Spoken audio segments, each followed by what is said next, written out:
Yes, greetings to all of you guys. Today, no band in my hair.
So we lift it up.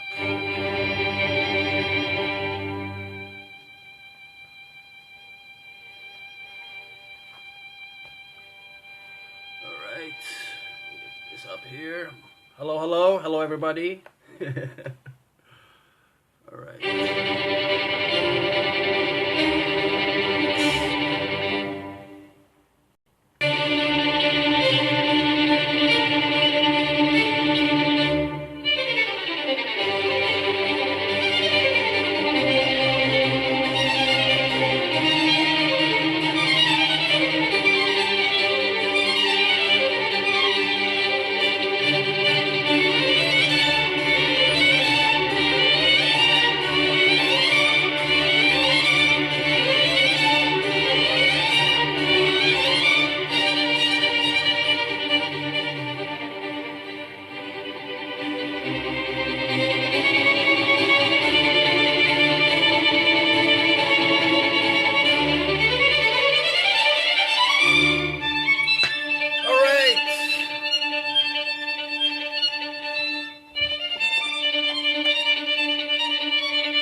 Enough of Vivaldi, enough. Hello guys, greetings to all of you guys. By the way, my hair was loose. That's based for a lady asked me to say, she said, I want to see your hair loose once in a while. So, okay, honoring the request, I made my hair loose in the beginning of the video and I boned it fast, okay? I don't like to make it loose. I look like a rocker, you know, like those rock and roll guys, and I don't like it, you know. And plus, the accusations is already coming. I mean, I have such hair, and the accusation is already coming that, hey, you want to look like a woman? Like there is something wrong by looking like a woman. I don't get it. Is looking like a woman something bad? I mean, or a woman looking like a guy is something bad? I don't know. But anyway, this video is going to be about Miss Claire Forestier, that lady from the BBC, saying that there is no clash between the Quran and science. And this video is called Islam Would Have Saved Galileo. There is no clash. So let's take a listen. Hi. Hi. When the famous physicist and astronomer Galileo first championed the idea that the Earth revolved around the Sun back in the 1500s, he was called a raging lunatic and convicted of heresy by the Church. He was then sentenced to life imprisonment and died under house arrest around 9 years later. But if a 10-year-old tells his science teacher that same fact today, nobody even bats an eyelash. So what's changed? Lots of things. The world has evolved, new technologies have been developed that help us more accurately understand astronomy, for example. So poor old Galileo was not insane, he was simply before his time. Luckily, scientists today have more advanced tools and gadgets that can help them avoid meeting the same fate as Galileo, but sometimes their claims still make us do a double take when we first hear about them, especially if we don't have a background in science and physics. Let's look at an example, shall we? In their published works, two different scientists, Tom Garrison and Michael Allaby, both compare mountains to ships. Yes, you heard me, Mountains, those tall, massive structures that protrude out of the earth in such a stately, solid way, and ships sailing in the open water. Sounds like an odd coupling, but the physical law of buoyancy developed by the Greek mathematician and inventor Archimedes would say otherwise. This is because the driving force behind both ships and mountains is one and the same, and it's something called buoyancy. Now, the words buoyant or floating don't usually pop into our heads when we think of mountains.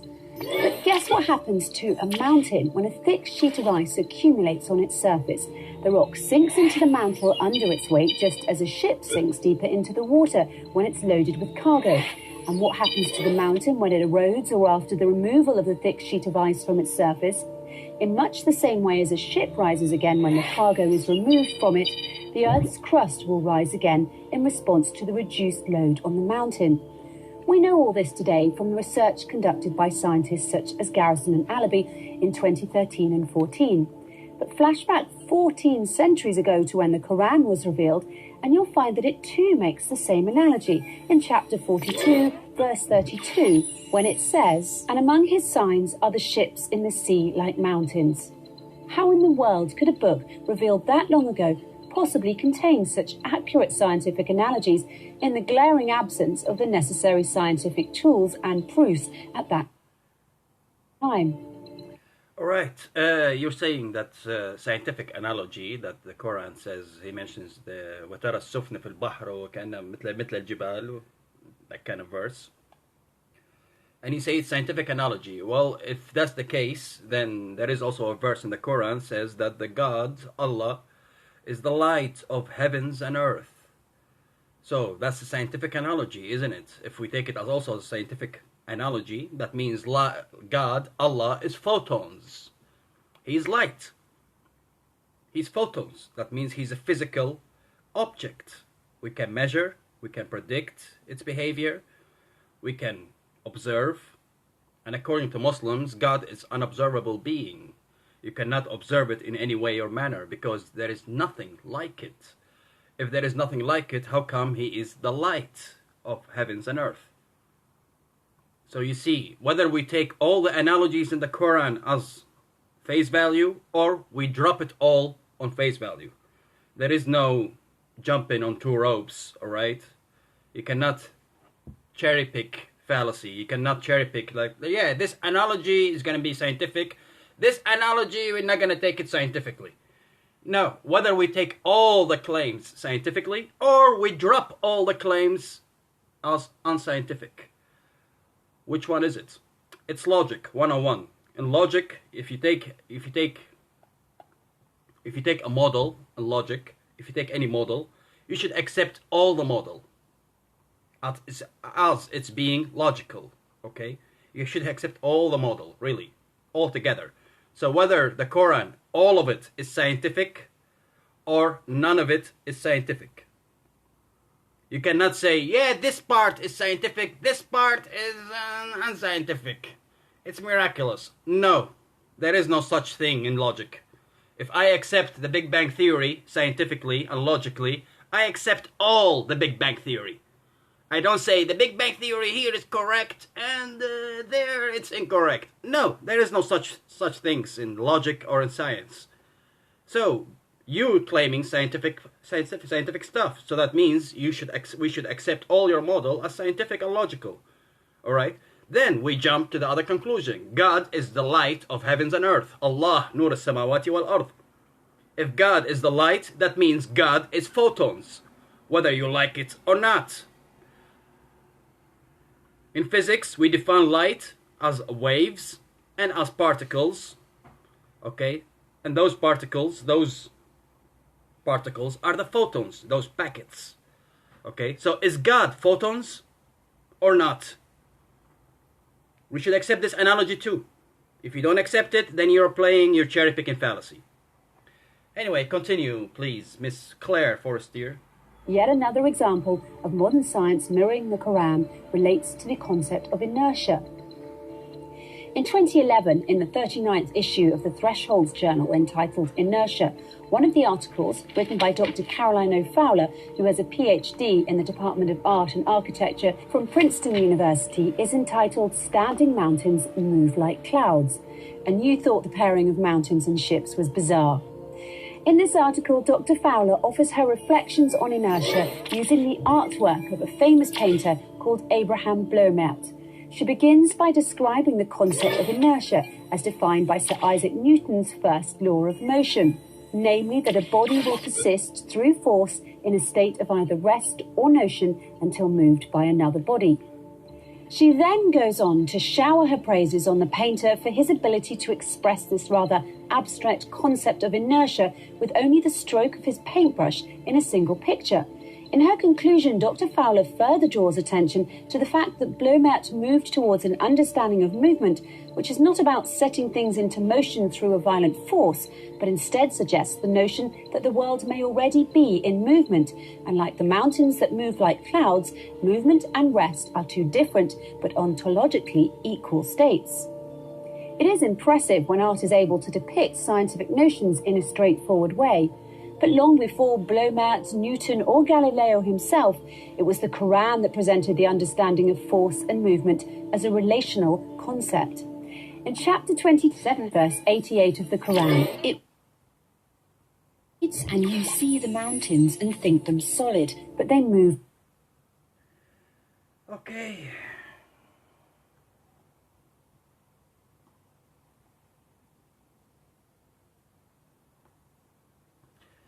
So let's read. I don't get it actually. You are really translating the Quran in your own way or manner, and that's actually big no and big haram. You know, it's you get your head chopped in Saudi Arabia if you change a word of the Quran, and obviously you do, Miss Claire Forrester, because I'm gonna read your verse, how you translated it, and I'm gonna read Sahih International Translation, and let's see if they are the same. That's first. And second, I'm going to also read the verse in its context, not taking it out of context and you think this is a scientific analogy. I'm going to read it in its context. I'm going to read the verses before and the verses after to understand why Allah is saying these words. Alright? So let's read your verse first. Your verse is, "And you see the mountains and think them solid, but they move like cloud. It is God technique. It is God's technique, okay? It is God's technique which has established everything perfectly." All right? This is the verse that you gave. All right? Let's read Sahih International verse. "And you see the mountains, thinking them rigid, and your verse is solid. So you change the word from rigid to solid. All right? And they will, while they will pass as the passing of clouds. And you changed it, and they move like clouds. So you're changing the words of Allah here, Miss Claire Forrester. That's a big haram. You do know that, right? That you can't change the words of Allah. And it is God's technique. Let's see Sahih International, what he says. "And it's the work of Allah." God's technique, the work of Allah. Why are you changing words, really? Anyway, and then you say, "It is God's technique which has established everything perfectly." And Sahih International says, "It is Allah, it is the work of Allah who perfected all things. Indeed, He acquainted that which you do." You see the difference between your fucked up translation and the accurate translation from Sahih International? Do you see the difference? Solid is rigid, okay? Passing, you called it moving like clouds. The work of Allah became the technique of Allah. Allah has technique, you know. I mean, come on, you're changing even the words of the Quran here. Okay, and this is Sahih International, by the way. Sahih International. This is from Saudi Arabia, the official translation of the Quran. Alright? Anyway, And you say that this verse actually means the moving of the clouds, the moving of the mountains, of the clouds, exactly as the science claim. Well, let's read the verses in its context, okay? Let's read the verse before, all right? Because the Arabic verse, I'm going to read it in Arabic. ترى الجبال تحسبها جامدة وهي تمر مر السحاب صنع الله الذي أتقن كل شيء إنه خبير بما تفعلون. All right, this is the verse. الجبال جامدة ولكنها تتحرك. That means it's scientific because mountains are also moving. But let's read the verse before it. All right. لنقرأ الآية قبلها لنعلم سياق الآية. All right. That's the way you should read Quran. You shouldn't take one verse and then claim it's scientific. Let's read the verse before it. And warn of the day the horn will be blown, and whoever in the heavens and whoever is in the earth will be terrified except whom Allah wills, and will come to him humbled. It's explaining the judgment day. وَيَوْمَ يُنْفَخْ فِي الصُّوَرِ فَفَزَعَ فِي السَّمَاوَاتِ وَمَنْ فِي الْأَرْضِ إِلَّا مَنْ شَاءَ اللَّهُ وَكُلَّ أَتُوهُ دَاخِرِينَ. It explains the judgment day. It doesn't explain the current day where mountains are moving. It explains literally the signs of the judgment day. So is the judgment day already occurring? Is the judgment day already occurring? Because the scientists, they are explaining the movements of the mountain with Earth itself as happening every day in our lives. So is every day in our lives is judgment day? I didn't hear the horn. Did you guys hear the horn of judgment day? Because the verse said before it says, when you hear the horn. Where is the horn? I didn't hear it. And that pushes me to put this song for you. Why the fuck you lying? Why you always lying? Oh my God. Stop fucking lying. Okay, stop fucking lying, please. Stop fucking lying. It's really annoying. It's really annoying. It pisses me off, Miss Claire Forestier. And when I'm pissed off, I get really nasty and mean. Seriously. Anyway, go back to the liar, to the professional liar who got paid by, I think, Amr Khalid. Because the decor of your program is exactly the same decor as Amr Khalid بالحرف الواحد. Exactly the same decor and using the same arguments as his. So I guess Amr Khalid paid you a couple of millions to say the bullshit that you're throwing on us. And unfortunately for you, I can read Arabic. You didn't think about that, Miss Claire Forestier. You didn't think that there are some Muslims who are atheists who can read both Arabic and English. That you didn't think about. You thought that all Muslims are Pakistanis or Afghanis, okay, or Indonesian, okay, and you thought, yeah, they cannot read Arabic, so they're not going to figure it out. Well, unfortunately for you, I can figure it out because I can read Arabic. And I can expose your fucking lies. Seriously, it's really annoying. Anyway, continue. Clouds. It is God's technique which has established everything perfectly. Yeah. Centuries ago, God told us that he created the world following the laws of inertia. It is science that is just now catching up. So who says science and religion have to be at odds? In the Quran, science and religion are twin sisters, and I don't mean the type of twins that keep saying they're identical when everyone really knows they're fraternal. The Quran contains many passages that were not understood by scientists, let alone regular people, until recently, and some that science still has not fully deciphered. But this should come as no surprise. In fact, the Quran itself tells us that this will happen when it says, "And these similes we put forward for mankind, but none will understand them except those who have knowledge." Let's look at that word a little closer now, simile.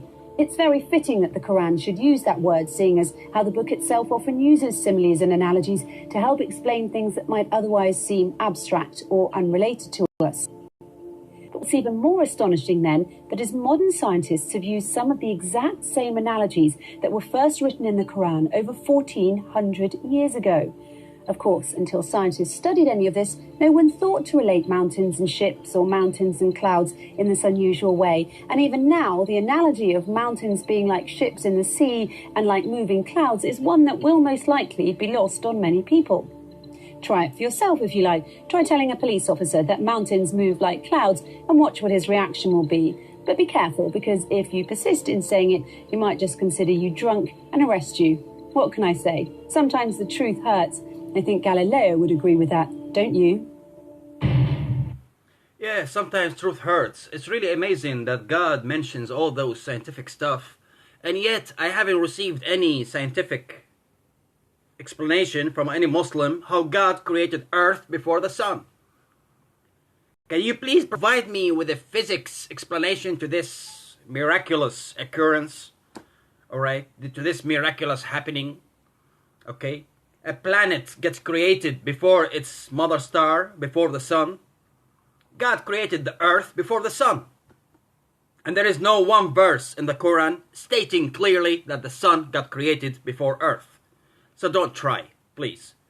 Don't try. I spare you the hard work and looking through the Quran. There is none. There is none, simply. Okay? Even chapter, what's called Surah Fussilat. Go ahead and read it. Go ahead and read it. Verse 9 to verse 12. Alright? Go ahead and read it. It states clearly that God created earth first. Then he created the sun and the moon and the stars. Which is ultimate wrong physics, scientifically. In every sense it's wrong, simply. It's in every sense, literally. In every sense. You can't create a planet without its mother star first. Mother star has to be first created to create the bend in space and time, to create the gravitational field, that the planets will orbit it, so that dust and gases will gather around it to form planets. Alright, so the star should always be first. Then the planets will form. Not reversed way as the Allah in the Quran said, which he said, yeah, he created earth and then created the sun. And then he created the stars also. He didn't even start with the stars. If Allah was really high-level physics and really scientific, he would have stated clearly, I created the stars. Then I created the earth. I would even accept that verse, at least. At least he started with the stars, because without stars, there is no earth to start with. The ingredients of earth is from stars. If from supernovas. The sand, the silica, the iron in our blood, the magnesium, calcium, potassium, okay, all those are from the bellies of stars. Those are coming from the supernovas, not the other way around. Anyway, that was all for this video. The next video is going to be about the dear Mr. Adnan Ibrahim in Arabic, and the last video is to end it with a laugh. Always to take Mr. Haytham Talat to talk about him too. As usual, cheers, love and respect, and kisses to you. See you later.